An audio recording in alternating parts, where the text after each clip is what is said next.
Pernah nggak lu berpikir kalau misalnya sistem pendidikan di Indonesia ini sangat benar-benar masih banyak evaluasinya? Dan tentunya pasti lu pernah kepikiran dan apa sih kira-kira yang perlu dievaluasi? Tentunya ada beberapa alasan kenapa gue bisa bilang gini. Hello guys, welcome in Bang Arya Jondong. Jadi kali ini gue mau sharing kalian.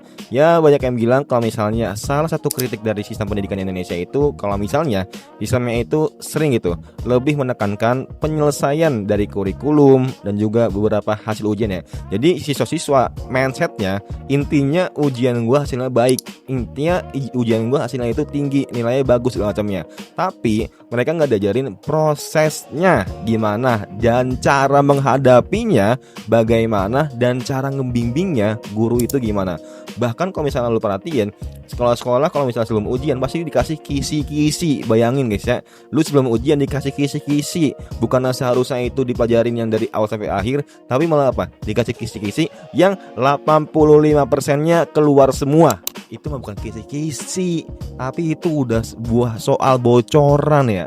Inilah yang bisa dibilang lu mungkin agak setuju nggak setuju guys ya. Tapi bang, itu kan buat akreditasi sekolah bang, biar nilai bagus. Nah, sebenarnya sekolah juga agak pressure juga nih sama yang namanya Kemendikbud sendiri. Karena Kemendikbud menaruh takaran segini, sekolah juga harus bisa ngejar, siswanya juga harus bisa beradaptasi. Alhasil gimana? Ya lu bisa lihat lah teman-teman lu maunya instan, gak mau peduli dengan proses, maunya hasilnya aja. Ya itu hasil dari semua yang ada di sekolah. Yang pertama tentunya pertanyaan siswa yang kurang mendapatkan ruang dari pertanyaan itu sendiri. Ketika lu lagi sekolah mungkin ya pasti guru-guru menjelaskan dari awal sampai akhir lah. Tapi lebih seringnya kalau misalnya guru itu contoh guys ya, misalnya satu matkul itu bisa 45 menit. Nah ya udah guru itu belum dari telat datangnya, dari dia mungkin absennya, dari dia nulis di papan tulis, ngejelasinnya, wah gila cuy. Bahkan orang atau nggak guru itu sendiri ketika ngejelasin bahkan itu udah bel ya, atau bisa bilang udah habis pelajarannya. Gimana caranya siswa itu untuk bertanya di luar jam kelas? Emang mau gurunya itu menerima pernyataan itu atau pertanyaannya? Nah hasilnya kan sedikit ya guru-guru yang mau menerima pertanyaan itu sendiri.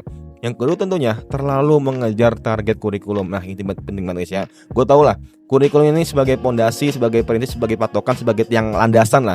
Tapi kalau misalnya terlalu dikejar banget, bagaikan semua siswa itu nggak sama semuanya.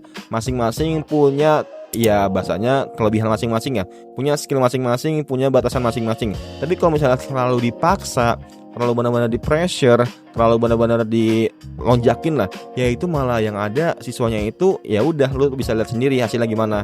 Siswanya itu malah nggak tahu tujuannya mau apa, intinya jalanin aja. Nah ini jadi siswanya itu nggak tahu gitu visinya apa, misinya apa gitu. Ya lu paham lah pasti lah.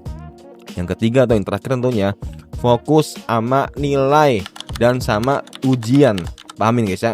Jadi siswa ini paham fokusnya sama nilai sama ujian aja, nggak peduli sama nilai harian, nggak peduli sama ya apa yang latihan-latihan yang ada di SKS, latihan-latihan yang ada di setiap harinya. Mereka intinya fokus sama nilai ujian dan nilai sama yang ada di akhir semester 2 atau semester 1. Inilah pentingnya karena ya pastinya mungkin kepikiran mereka ya nilai itu sebagai ukuran utama atau indikator keberhasilan. Tapi yang ada malah apa? Siswa-siswa ini malah fokus untuk menghafal, bukan untuk memahami. Ingat guys ya, fokusnya ini siswa-siswa itu malah menghafal pelajarannya, bukan memahaminya. Alhasil ketika mereka udah selesai ujian dan fokus untuk belajar selanjutnya, mereka yang ada nggak paham gitu, nggak benar-benar mencernainya apa pelajaran yang sebelumnya dihafalin gitu. Karena menghafal itu harus diulang-ulangin guys ya. Kalau misalnya nggak diulangin ya udah bakal lupa. Sama aja kayak lu belajar. Kalau misalnya lu belajar lu nggak paham, nah ya udah lu bakal ya walaupun lu menghafal juga ya udah lu cuman bisa ngafal di waktu itu aja. Tapi kalau misalnya lu pahamin, lu cermatin, lu benar-benar pahamin, gue yakin seminggu sebulan kemudian itu masih nyangkut di otak lu kalian guys ya. Nah menurut kalian gimana? Kenapa sistem Indonesia masih bilang sangat bobrok banget guys ya? Coba tulis aja di kolom komentar. Semoga bermanfaat and see you next time. Bye.